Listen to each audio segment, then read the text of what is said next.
Protecting Cake First Alert. Welcome to This Week in Kansas with your host, Tim Brown. Hello and welcome to This Week in Kansas. Thank you for being with us this morning. The legislative session will be starting very soon, and it will, as always, be filled with challenges and debate between various senators and representatives. The budget, school finance, and religious freedom will all be hot topics. We'll take a look at a few of those in just a moment. Also, Kevin Yoder is taking a lot of heat over a measure that some say would allow banking bailouts to continue. And Congressman Mike Pompeo is our newsmaker this morning. We're going to start with our newsmaker, Congressman Mike Pompeo. Thanks for being on the program. It's great to be with you, Tim. Thank you. You know, we've had a lot of activity this last week or two, and a lot of important happenings in Washington, and votes, and you're right there in the thick of all of it. The omnibus, I think, is probably the big one where we'll start. Again, as always, very controversial, but just tell us your thoughts. And I know you voted against, right? I did vote against the bill. We worked hard to get 9 new Republican senators elected, so we'd have the majority. And unfortunately, this bill now locks in spending through September 30th of next year for almost the entire government. That's 38% of the time that the people of the 4th District of Kansas elected me, right? I have a 2-year term. And you saw this week, you saw the president take some actions this week. Now we've funded those things. We have no ability to go revisit them in a way without getting his signature. And so I think it was most unfortunate that we headed down that path. It was the last gasp, frankly, of Harry Reid and Barack Obama, right? It's the last chance for Senator Reid to impact policy. And we gave him 9 months worth of it when I think we could have given him 60 days and they wouldn't have had much option. It would have given us the opportunity to really go lead and do what the American people and Kansans demanded last November. Why did that happen with the majority? You know, I don't know the answer. I think Senator Reid was very clear that's what he wanted. He was demanding that. He then had some problems in his own party, folks who were walking away from it. There were some provisions in there that were good provisions. We got some provisions that matter to Kansas on EPA, and so there were some good things in the bill as well. I just think we could have done much better in January, February with a Republican United States Senate. Yeah, so that's what you were hoping would happen. You could put it off for a little bit. Yeah, look, I think we do better. I hope if we all worked awful hard to make it happen. If we can't do better in that configuration, then shame on us. Our leadership, our team, all the folks who believe in limited government and doing the good things that create jobs here in Kansas, now have the opportunity to have both House of Representatives and a Senate that understands that free market vision. And we need to go live up to the promises we all made in November when we got elected. You mentioned the EPA in the state of Kansas. What happened there? Explain that to our viewers. So there's a regulatory effort on the part of the Obama administration to regulate what they call waters of the U.S. It's an expansive definition of the ability of EPA to regulate in certain ponds and streams and the like. And this provision, at least for the next 9 months, the funding period, the EPA will be greatly restricted in the way they can do that as it pertains to Kansas farmers and Kansas livestock producers. So a good provision tucked into an awful lot of spending. Well, water is always a huge issue here in the state of Kansas, as you're well aware, and yeah, I think there are a lot of farmers that are concerned about that, and groundwater issues as well. I want to shift gears for just a bit. There's so much that's happening in Washington, and we have so little time. Let's talk about Cuba for just a minute, because that's making the headlines all across the world, actually, here in these past few days. And President Obama he announced that he was going to open up relations with Cuba, try to normalize relations, and try to start some things up with Castro's brother. And there are some folks that are pretty vehemently opposed to that. That would include me. Look, if you're a dictator, it's been a good month, right? The president has now extended the deal with the Ayatollah in Iran. Yep. We've now had a major production studio refuse to release a film because of a threat from the North Koreans, right? Basic, fundamental First Amendment rights that matter so much to you here at the TV station. And we now have rewarded Raul and Fidel, and they gave nothing. They got a murderer back and got a lot of money, a lot of wealth that will come to them. It's an enormous mistake. We are being watched all around the world. They've now watched President Obama do this for months and months and months. And they now just hang on a little longer, and the president will write you a love note. And the next thing you know, you'll get your gift, your get out of jail free card. It's most unfortunate. You know, the Cuba situation is interesting because if you look, and we were talking a little bit before the show, and I was reading some of the interviews with various folks, people who are refugees, in fact, a former mayor here in Wichita, and some of the other people who weren't weren't too excited that this happened, and they really want to see bigger changes in Cuba before we normalize our relations. And I think the playing devil's advocate with you, some folks would, on the other side of the coin, would say, well, maybe if we normalize the relations, we can kind of get them to get in line. I wish it were true. I wish I believed that that was the case. There's simply no evidence in the record that Mr. Castro is going to do anything of the sort. I heard from some of the local folks who are here. I heard from Representative Goyko. Haven't had a chance to talk to former Mayor Mayans yet. I'm sure that I will. But it goes broader than that. There are Kansas agriculture folks who desperately want to sell their products in there as well. I want them to also. But so long as the Castros are in power, there will be no wealth. There'll be no folks that can afford to purchase U.S. products. This is a country that they have made destitute and destroyed the basic dignity of Cubans for decades. I don't expect that to change. And so for us to hope that doing something like this is going to make them have a middle-class society that can purchase U.S. goods, I think is just foolish and dangerous as the rest of the world watches.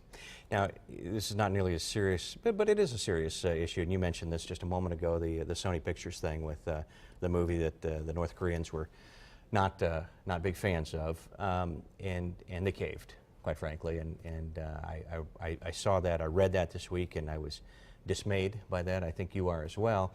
I have no clue about the movie, whether it's good or bad, and I don't think that really matters at this point, because they caved. Yeah. And it's just one of those situations where you think, what are we doing? The U.S. government has the obligation to keep us all safe. And so there were threats made on movie theaters for Christmas Day. It is the U.S. government's job to keep us safe, or our local sheriffs or policemen, right? We do this task all the time. There's threats constantly in the newsroom. I don't understand why an organization like Sony, a big company, that has someone issue a statement would have taken this action. Make no mistake, there'll be copycats. Yeah. It'll happen again, and America's going to have to stand up. These threats are going to be constant. This threat from cyber attacks is something I've been working on since I joined the Intelligence Committee now a couple years ago. It matters an awful lot to Kansans, and it harkens back to when there were folks from these same studios being very critical when I was talking about making sure that our NSA had the resources to keep us safe, right? When Mr. Snowden leaked information, they said, well, that's a good thing that this information is out in the public, and now we're in a slightly different posture, and I only wish that our NSA had been able to stop this hack as well. It's a big threat to every citizen in the United States. And perfect segue, I'm glad you brought that up, the cyber attacks, and with your work and your position. Real threat, and people obviously are concerned with that, but you've got to wonder how credible the other half of the threat, and I think this is what they were worried about next, was the violence, and you got to wonder how credible that is. Yeah, I don't know the answer to that, but we should take all of those threats very seriously, whether they are issued from a hacker like this one, or from the North Korean government itself, or from ISIS. These threats from abroad are constant. We have to learn to deal with them in America. We have to learn to do it in a way that we can live our lives.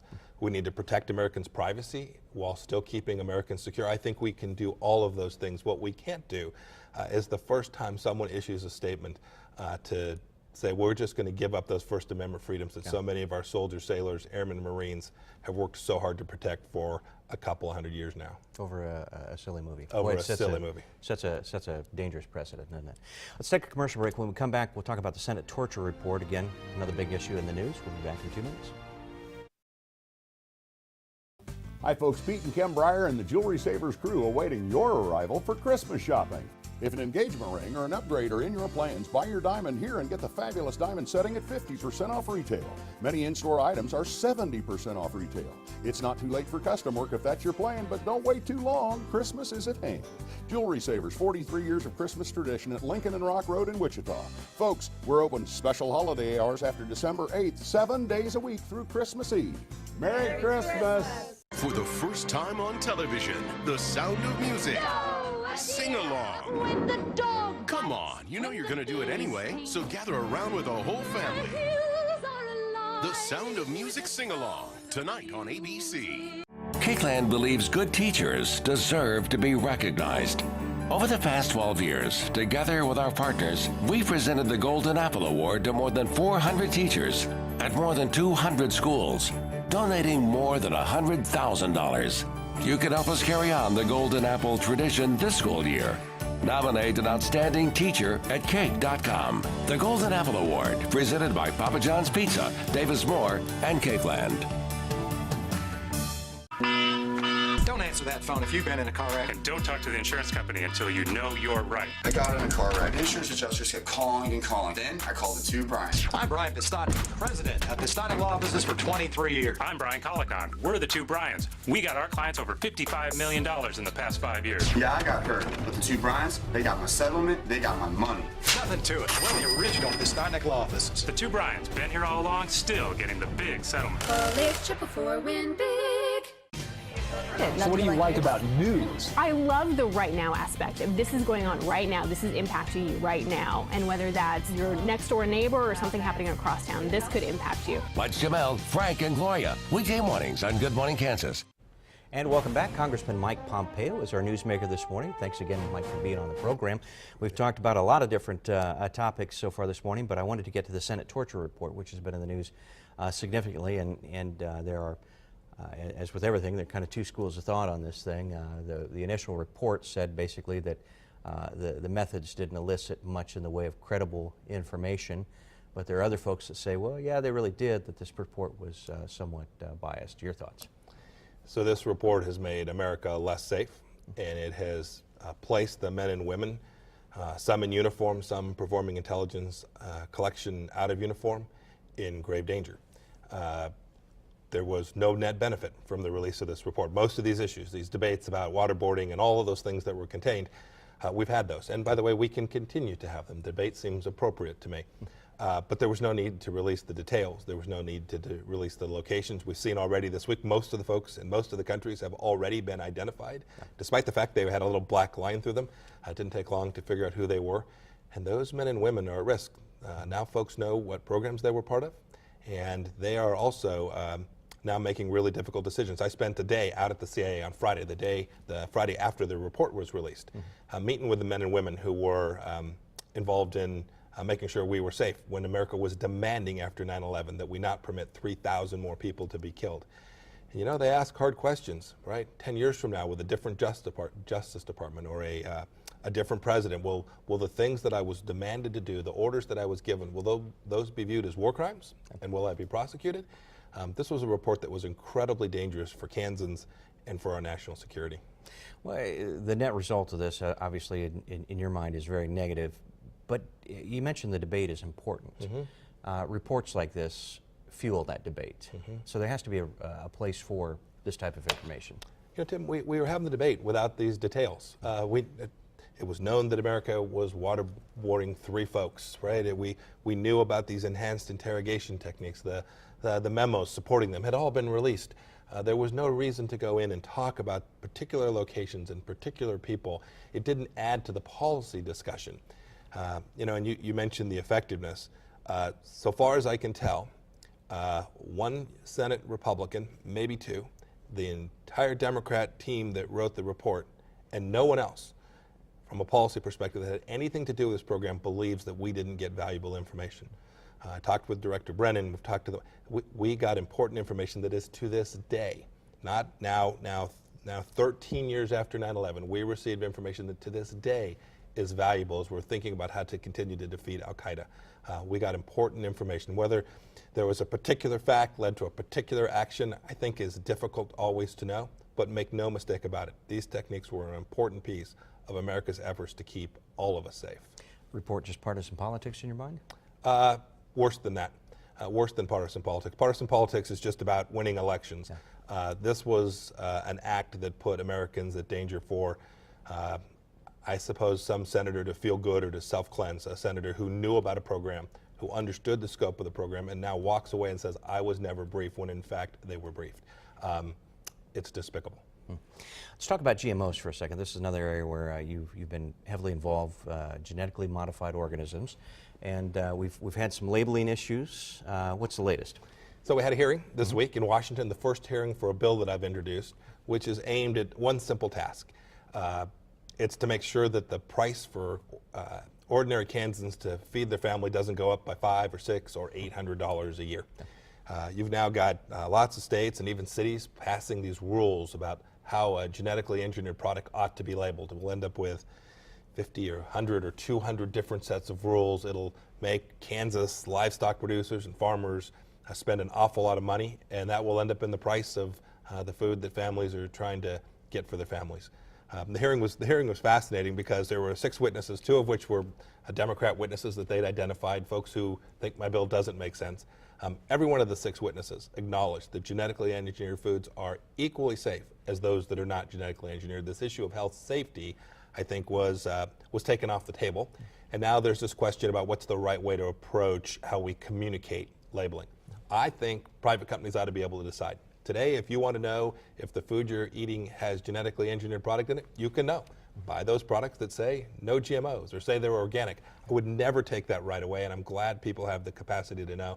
I just don't think big federal government ought to tell folks how to label this food.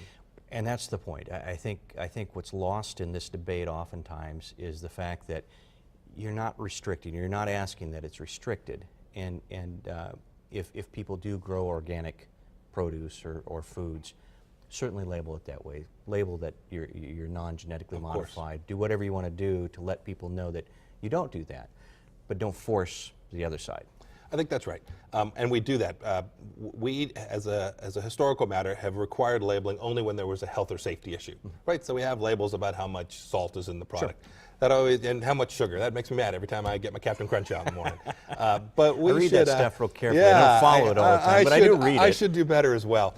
But if there's no health or safety issue, then we ought to allow private industries and individuals to make decisions about which food they want to consume, and different people will make different choices. Great. Mike, anything big coming up that we need to know about in the coming months?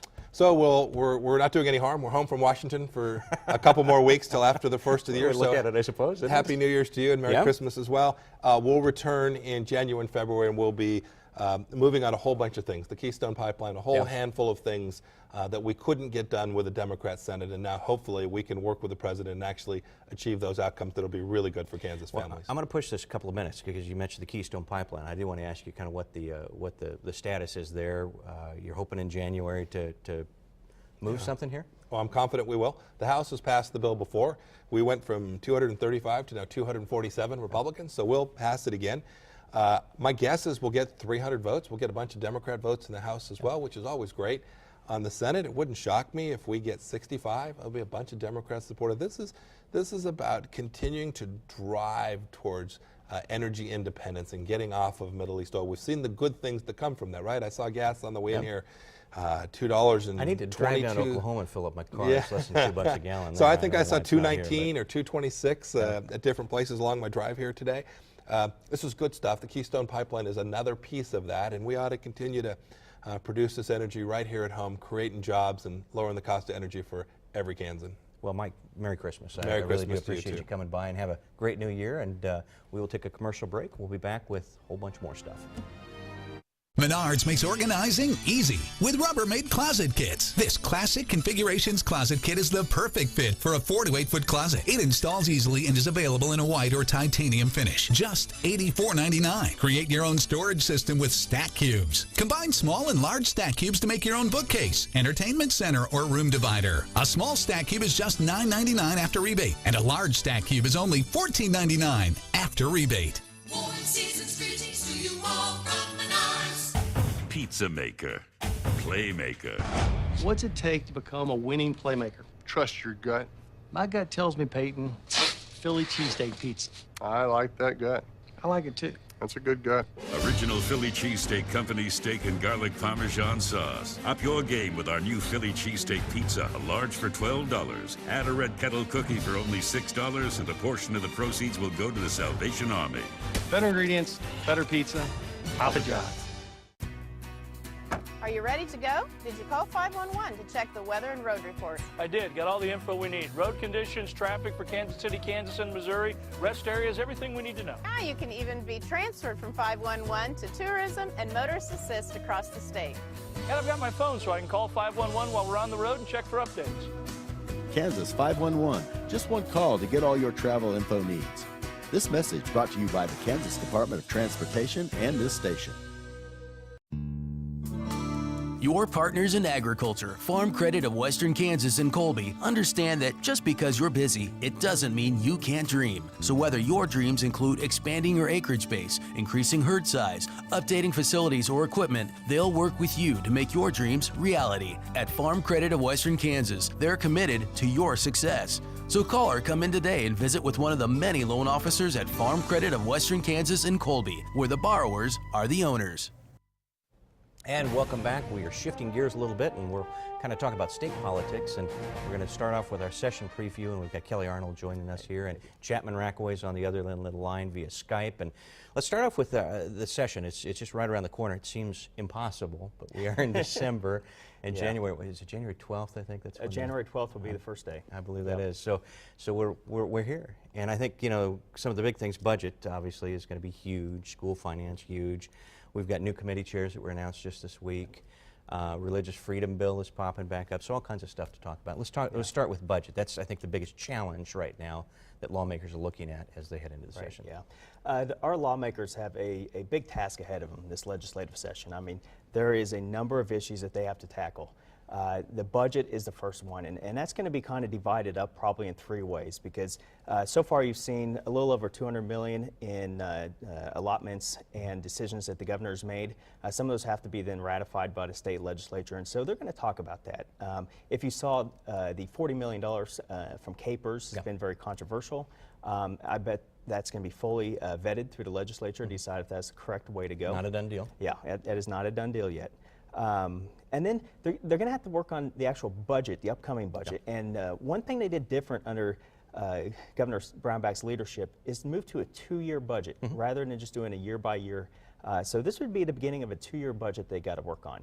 And they have to tackle the budget issues as far as the less revenue that we've expected, and how do you trim down our state government, and what areas is going to get hit by that. And so they have that figured out.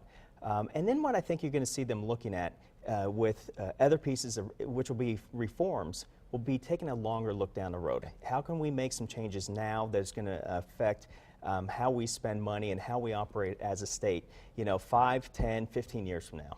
Chapman, Kelly just mentioned this, and I think this is a good point. We have some things that we can look at in the short term that we have to look at in the short term because we have to balance this thing by law. But we have to look at the long term at the same time, and it's looking challenging there as well.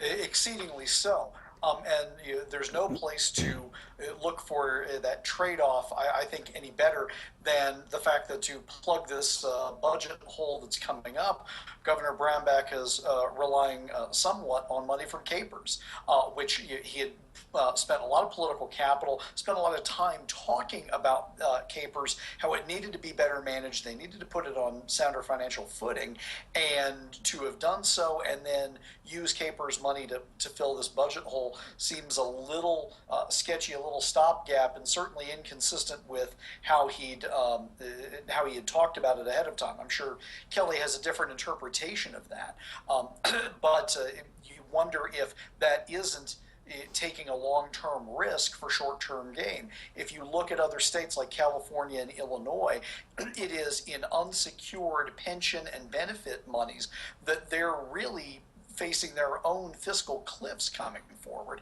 And so we've got to be sure that we're not going to fall into that same trap over the long term to fill some gaps in the short term. That's one of the big issues that the legislature has in front of it during this coming budget session.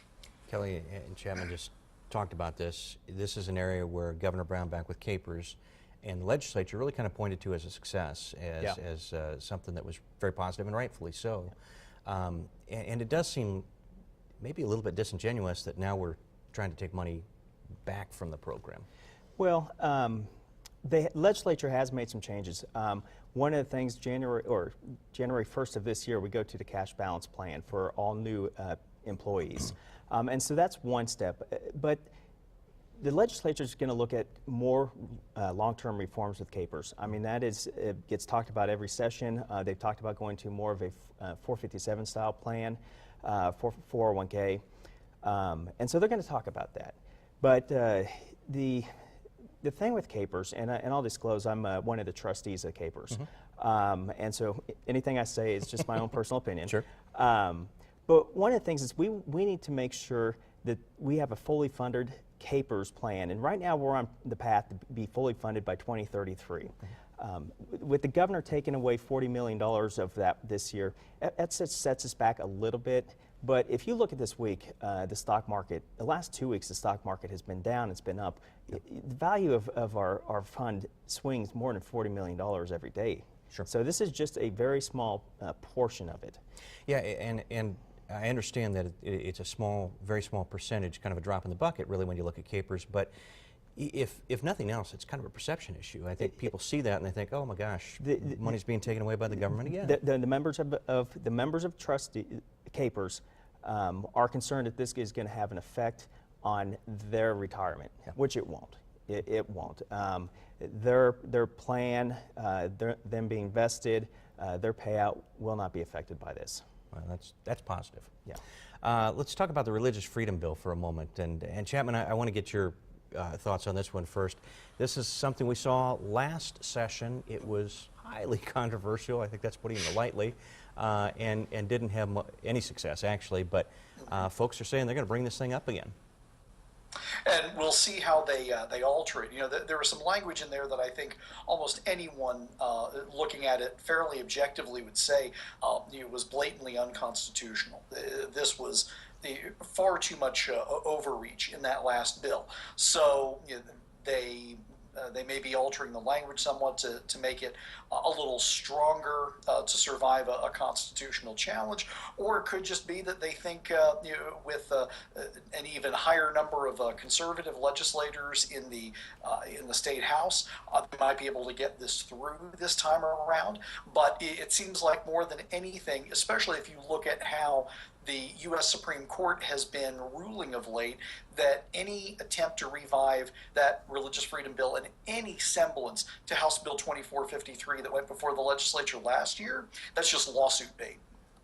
Kelly, the religious freedom bill, again, is one of those areas where I think a lot of times folks, probably in your position, would wish the lawmakers would shy away from some of these controversial things because they have a lot of other things that they have to worry about. Yeah, and these are issues that can be used for or against somebody when they run for re-election. But we're in a different position than we were last time this came up. We've had a constitutional law get struck down. So the legislature is going to take a look at this. I do not know where this is going to go.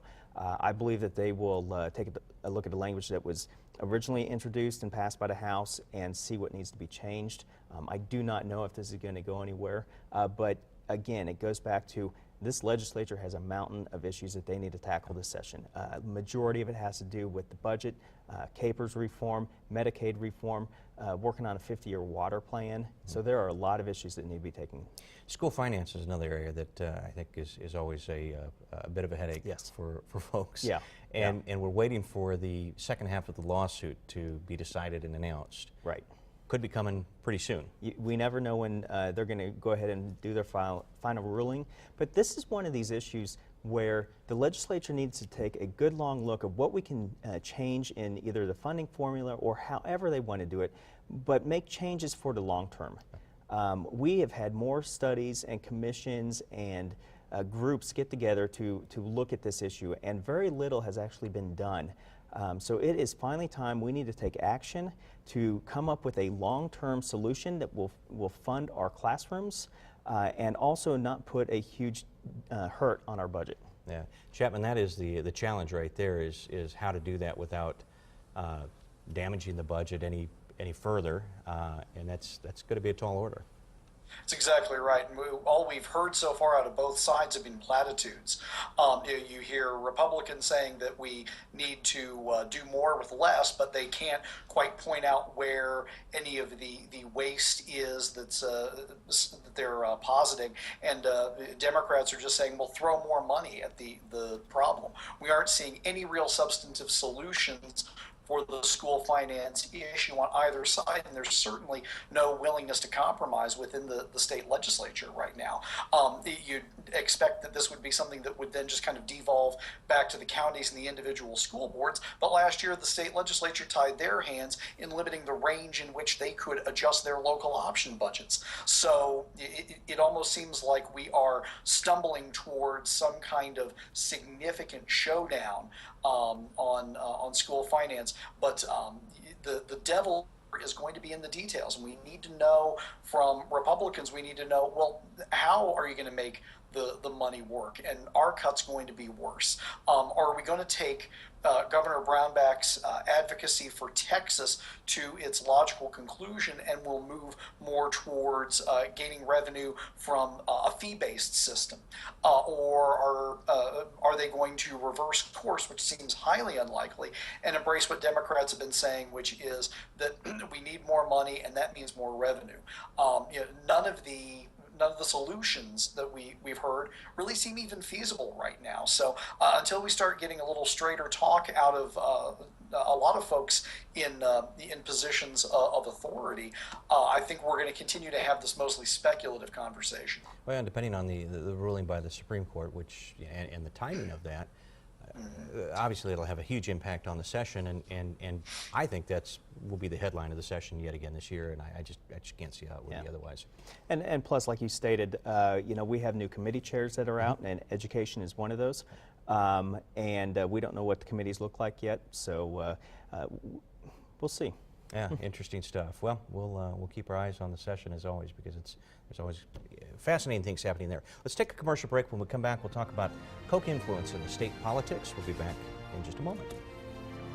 This Tuesday, why won't Bill Cosby comment? Get ready for one incredible ride. Justin Bieber. Bring it on! George Clooney is married. This is a big year for butts. This Tuesday, It's all about 2014. Robin Roberts with The Year on ABC. For up-to-the-minute news and weather, stay connected to Cake News with Facebook, Twitter, and Cake.com. Always tracking, always alerting, always protecting. Cake News.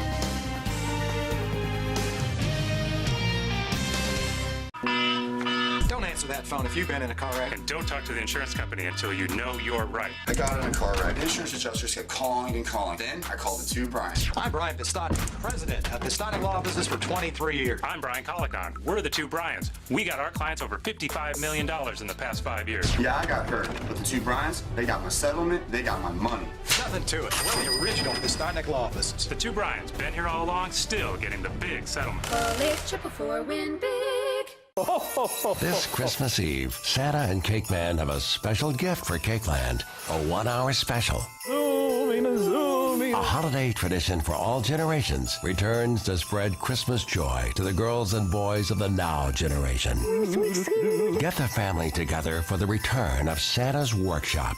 A 1-hour special this Christmas Eve at 4. Only on Cakeland.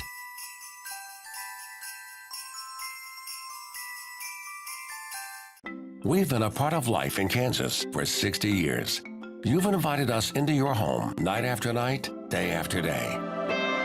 It's being here when you need us and reinventing how and when you see us. It's knowing what every story means to you and asking the questions others are not. Showing you what's happening now, preparing you for what's coming next.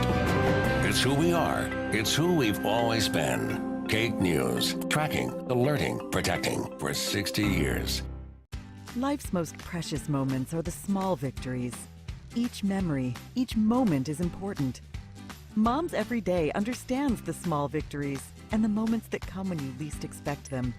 Moms Every Day is more than a website, more than a TV show, and we're more than an app. We're a community of parents like you with solutions, answers, and ideas to share. Moms Every Day, making mom's life easier. One small victory at a time. And welcome back. After the last election cycle, there was a lot written and talked about concerning the Koch brothers and their influence in politics nationally and in the state. And we had Governor Brownback make a couple of comments just this last week about the influence or lack of influence from Koch on a state level.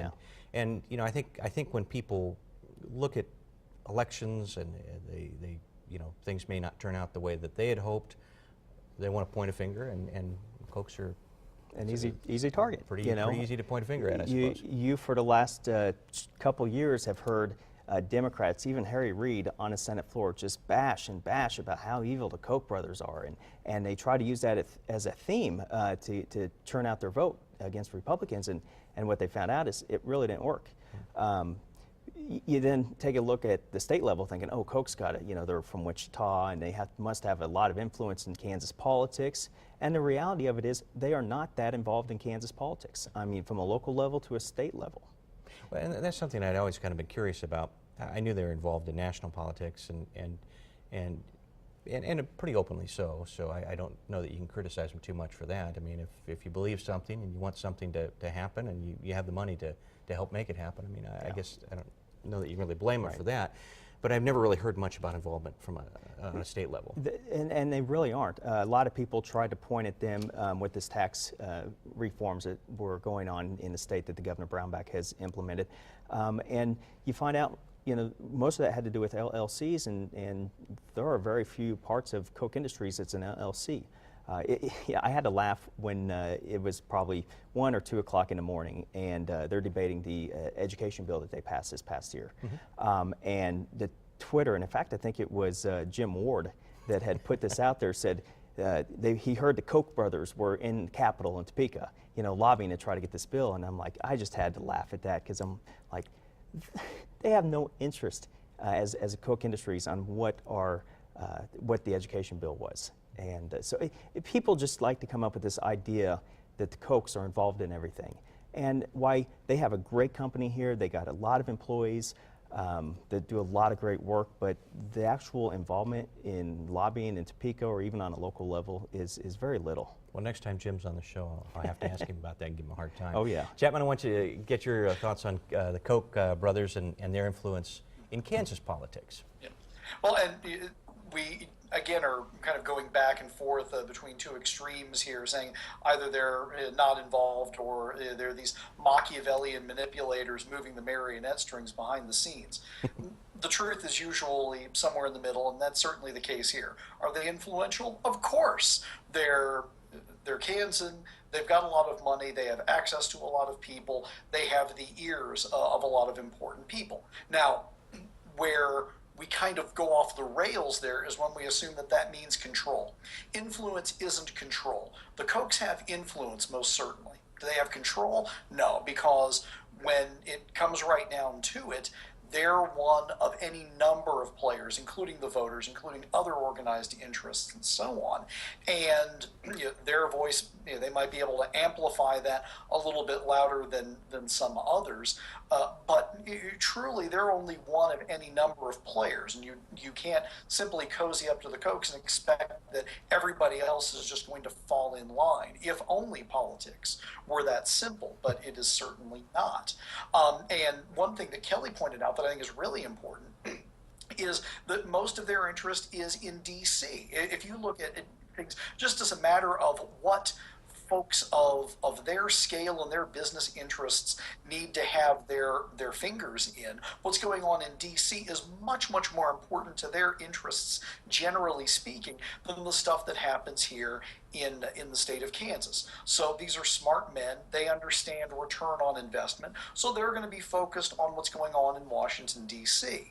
Now, the other thing to bear in mind here is that when it comes to the Kochs or anybody else, because of the reforms that we've had in campaign finance, specifically things like Bipartisan Campaign Reform Act or McCain-Feingold of 2002, we've taken so much of money that we could trace and really identify the areas of influence, especially at the federal level. We've driven it underground. We've made it non-disclosed, and we've gotten it to the point where we don't even know who's necessarily influential and who's not, because all of these dark money groups can avoid disclosure. We don't know who they are. So we're all kind of fumbling around in the dark when it comes to actually who is, based on their money, having what proportion of influence in any kind of circumstance in the federal legislature right now. And Chapman, I think the point needs to be made too that whether you agree with the Kochs or not, they feel pretty strongly. They have strong beliefs, political beliefs, and they do have the wherewithal and the money to do certain things. And why can you blame them for that? There are folks on the other side of the aisle that do exactly the same thing. They may not be quite as wealthy as you the have Kochs. George Soros. Well, they get a disproportionate amount of attention, partly because people like Harry Reid have decided that they're convenient bogeymen to go after.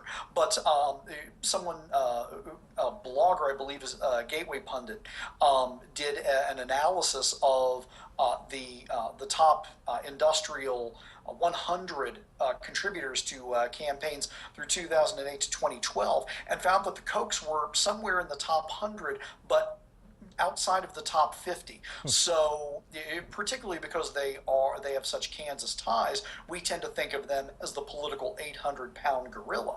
But that's simply not the case. Like I was saying, they're one of any number of different groups. And as you've heard from me say this quite a few times on this show, there's two types of ways to share your voice in politics: directly and with your wallet.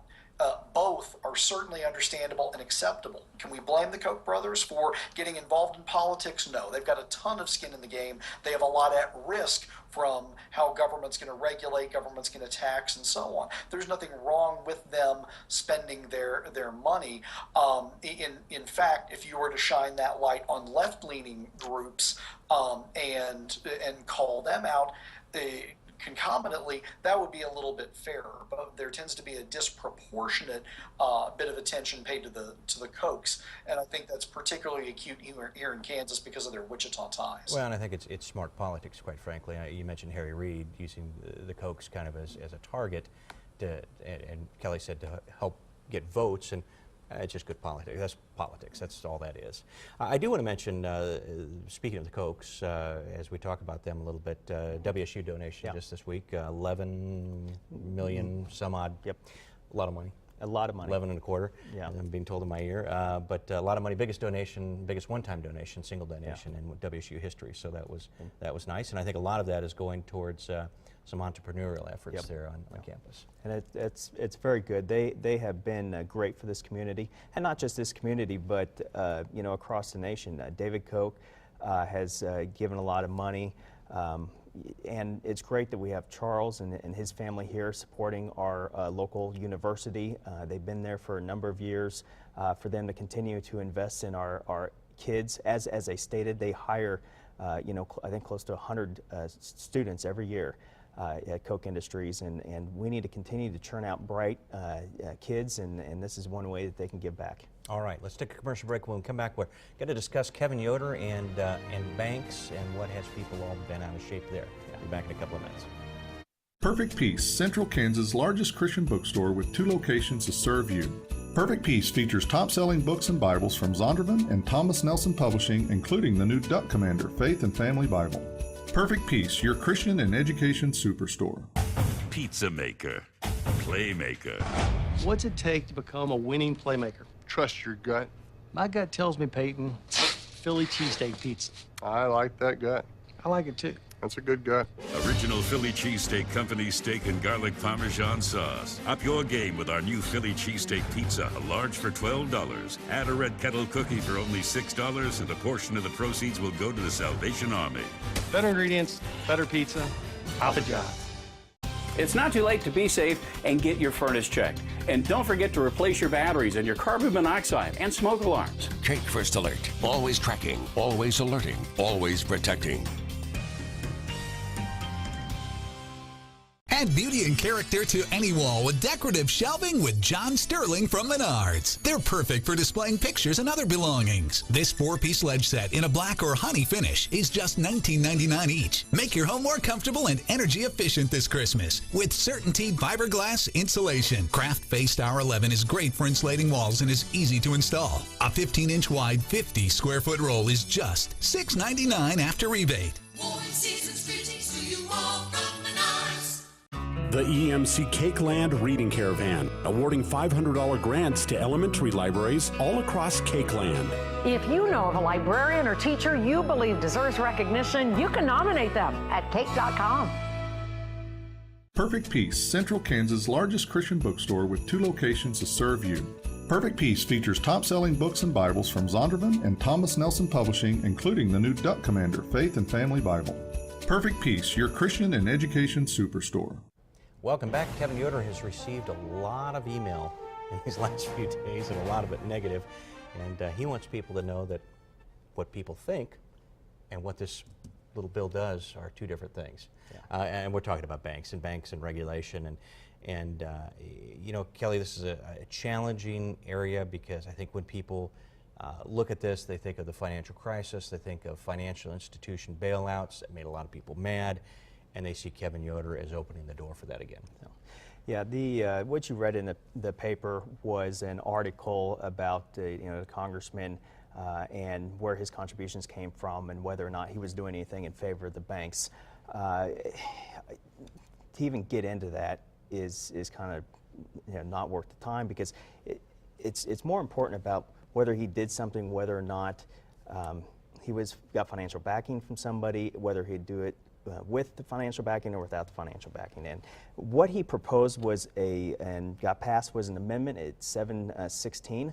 And what this did is it repeals part of the legislation from Frank Dodd Act that deals with derivatives. And when you say the word derivatives to most people, they don't even know what you're talking about. No. And I think what happened was people rushed to the conclusion that this is repealing part of the effort where the banks were bailed out, or it's going to harm or allow banks to do more harm. It has nothing to do with that.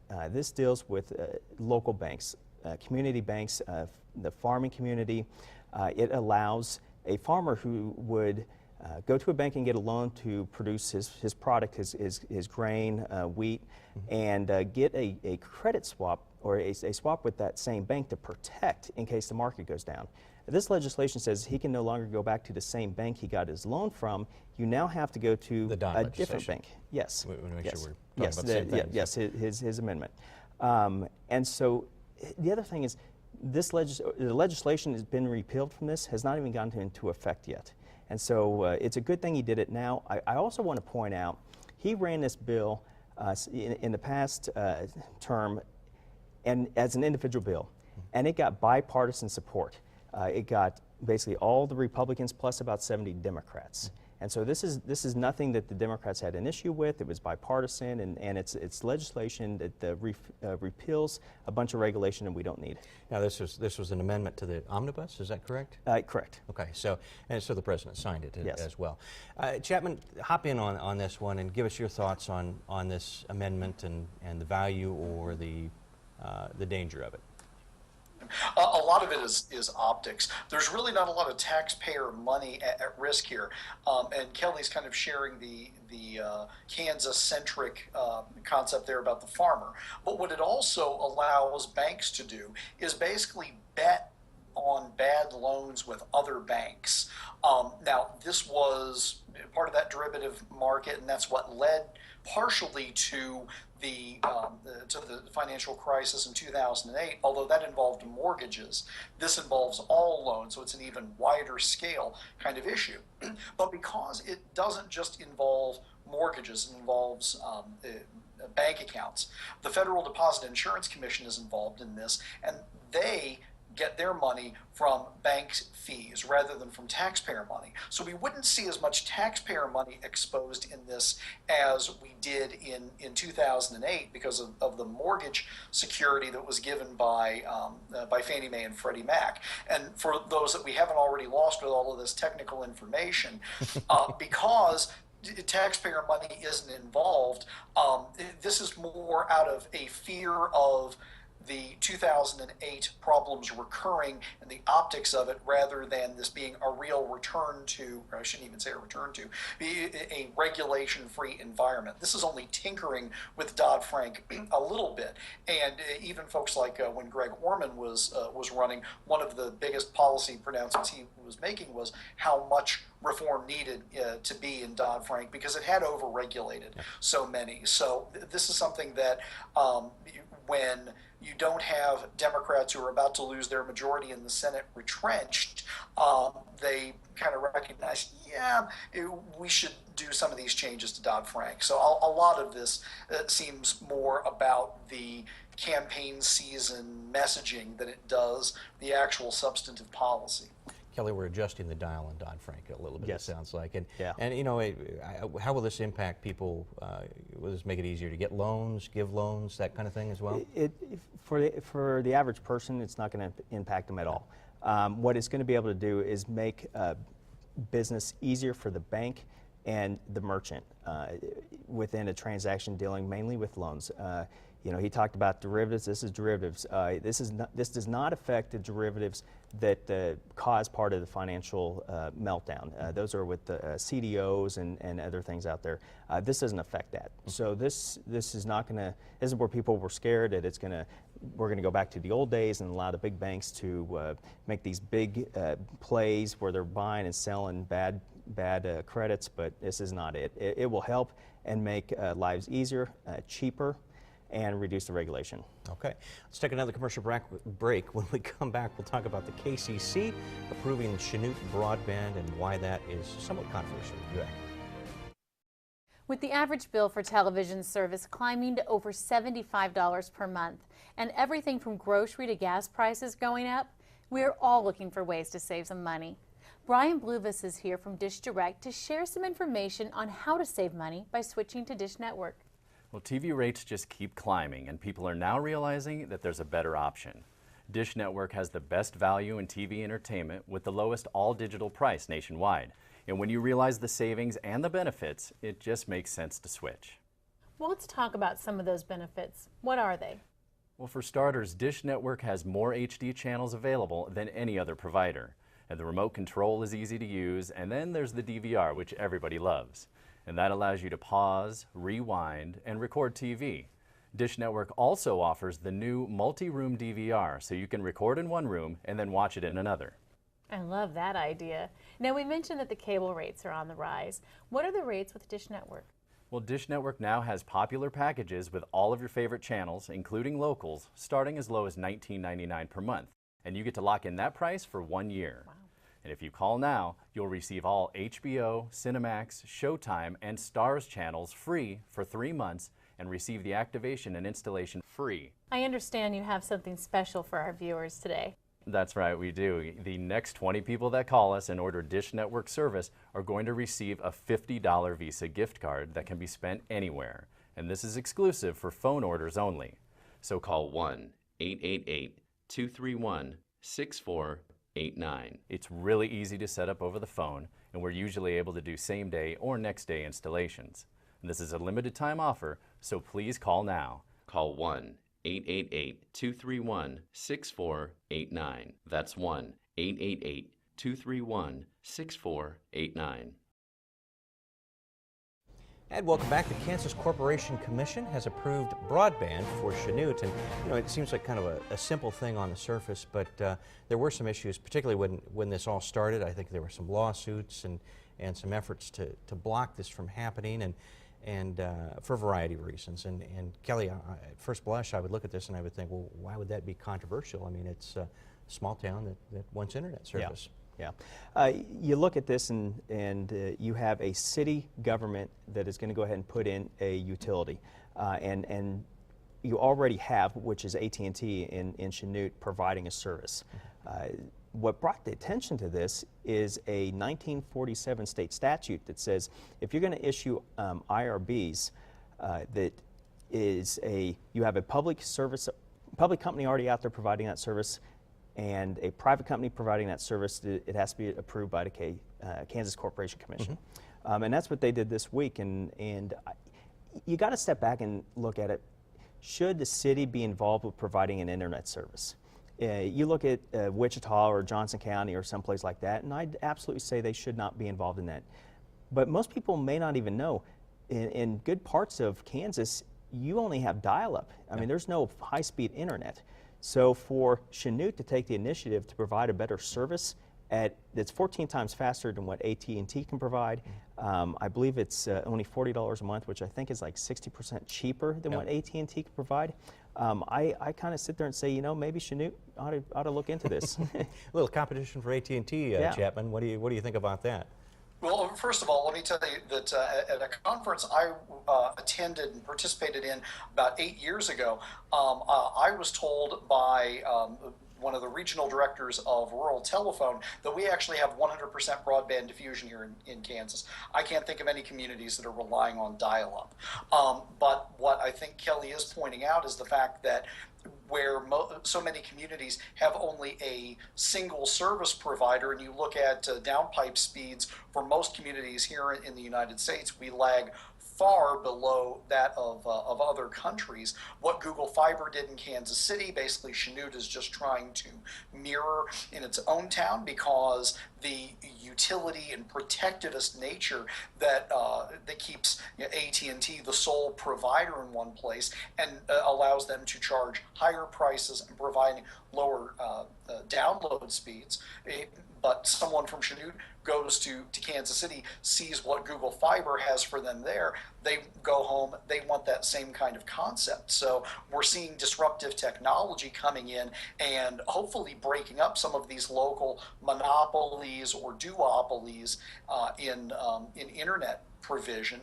Chanute just took it upon itself as a city, which one of the things Kelly points out that's quite right is that you would hope that a private provider would step in and do this rather than a community, but the community chose to do it, and they're certainly in a position where they can go ahead and they can compete. If that provides competition that pushes AT&T to provide better prices and better service, then that seems to me that that's in the spirit of capitalism. Well, yeah, I think we're kind of walking a fine line on this one, because you don't know when a community provides a service, do you count that as capitalism? Most folks wouldn't, but this might give AT&T the little kick in the pants to get them. It will create competition, which that's good. Creating competition is a good thing. And it's good to know that everybody in Kansas does have access to broadband, because that is not the same in most states. Yeah, so. Well, and I tell you, in some parts of Kansas, and I know it's a little different, but in my travels, I have found some very slow internet speeds and very expensive internet as well. So we'll see what happens there. And hats off to the folks in Chanute. I hope it works out. Maybe AT&T will step up to the plate as well and try to be a little bit more competitive, because I would think with Chanute doing this, AT&T will lose a lot of business in that area. Kelly, we've just got a few seconds left in the program. Session starting, budget the biggest thing, school finance, anything else you can think of? Those are going to be the two big ones. There's a lot of other cleanup things that need to be done, but they got a mountain to tackle. Yeah, they absolutely do. Thanks for being on the program. Chapman, thank you for being on as well. Thank you for watching. If you have any questions or comments about the show, please email me at thisweekinkansas@cake.com. I hope you have a wonderful week and a Merry Christmas.